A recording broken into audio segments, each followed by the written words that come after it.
without having to worry about, well, can I keep them all motivated without losing anybody? Because if you try to keep them all on the same plane, you're going to have some kids that should be up here get very bored, and the ones that are down here struggling, you're going to probably lose them if you try to keep up with the others.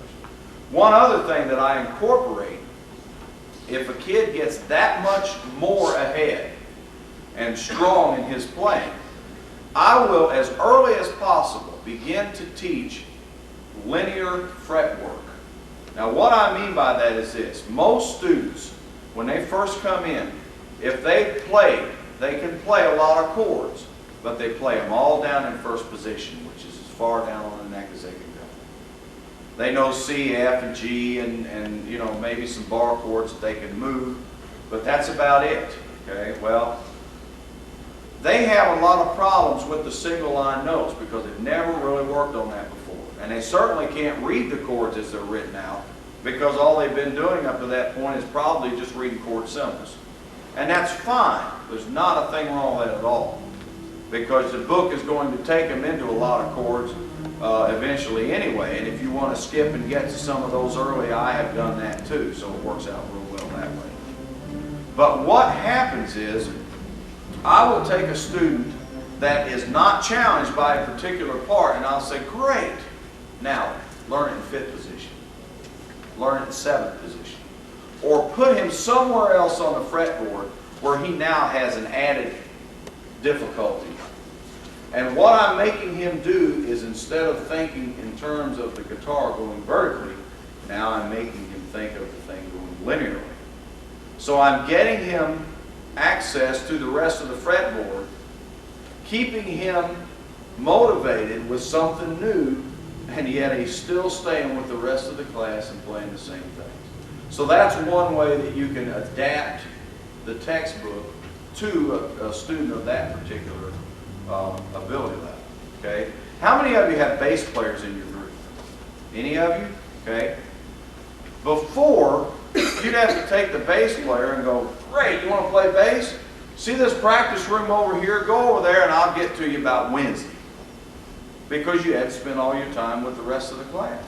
And most method books that you see don't have anything that's going to work with a bass player. Well, Kathy solved that problem.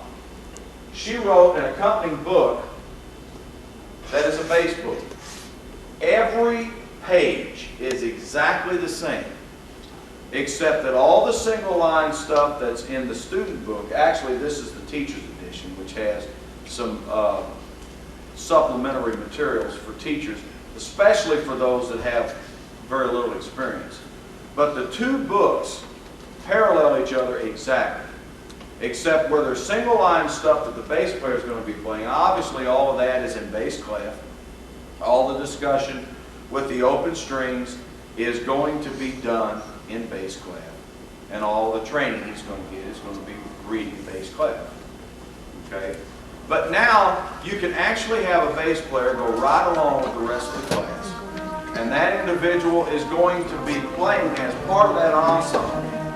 And at the same time, guess what? He's going to be adding the bottom to the sound, which is going to make that group really sound like something.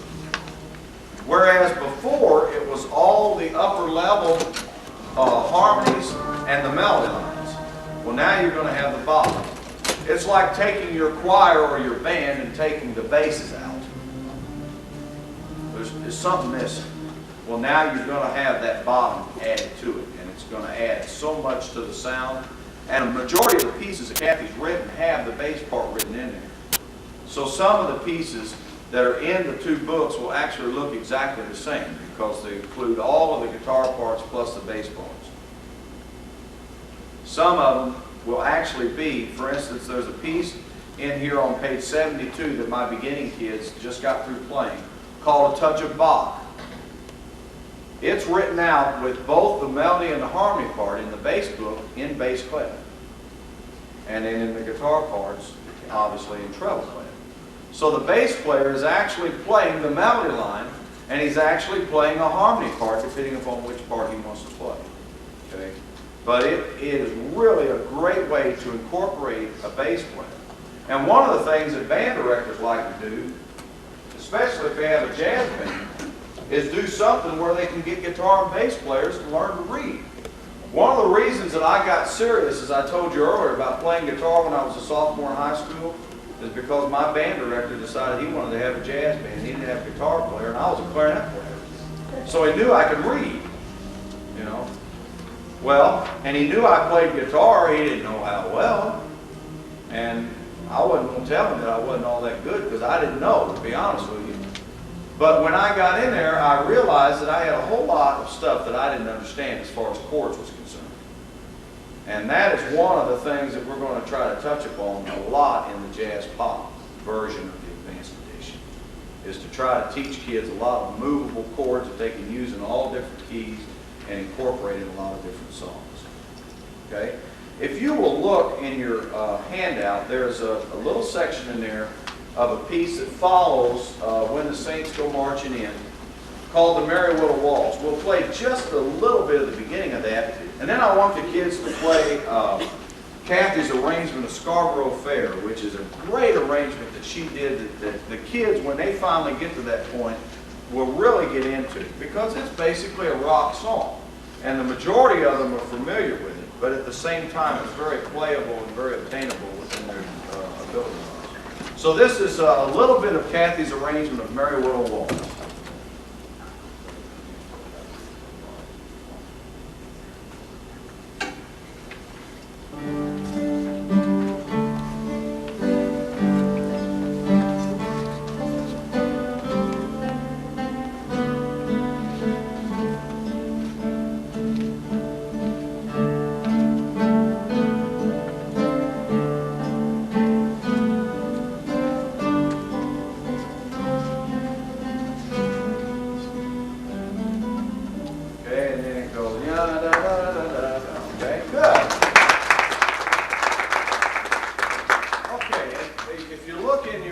Occurs in the book on page 102.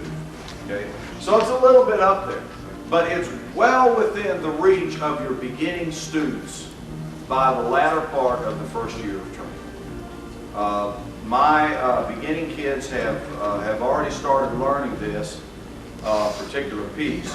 Now, again, you have some kids that are going to have a lot more chord background than others, even in that beginning, that first year course. And you can take those students and put them on the third part of this. And you'll notice that she has the chord symbols written out, but in addition to that, she also has the actual notes written out the way that she would like them played in the melodic line, which is a great way to teach kids not only to read the chord symbols, but also to look at the notes and see what they're playing. Okay? So this is Kathy's arrangement of Scarborough Fair. Now what we're going to do is just play it the second time through, which will incorporate the harmony part that exists in the guitar 2 part.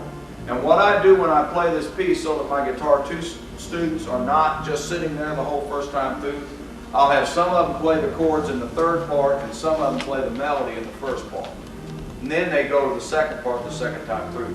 You'll also notice the first note in the second part is a high E on string 1 fret 12. So they have by this time already achieved the full octave on the fretboard, at least through the first string. So they have incorporated some of the technique of learning the fretboard linearly. So this is Scarborough Fair.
arpeggiated background. And right after this piece is an arrangement that she did in the book called of Green Sleeves that I played at Christmas as What Child Is This? And then I turn around and any other time of the year I just play it as Green Sleeves, so I don't have to learn a new tune from one time to the next. Is anybody that has a question that they'd like to ask? Because one of the things we want to try to do today is to give you an opportunity to hopefully solve some problems that maybe you're having in your own program.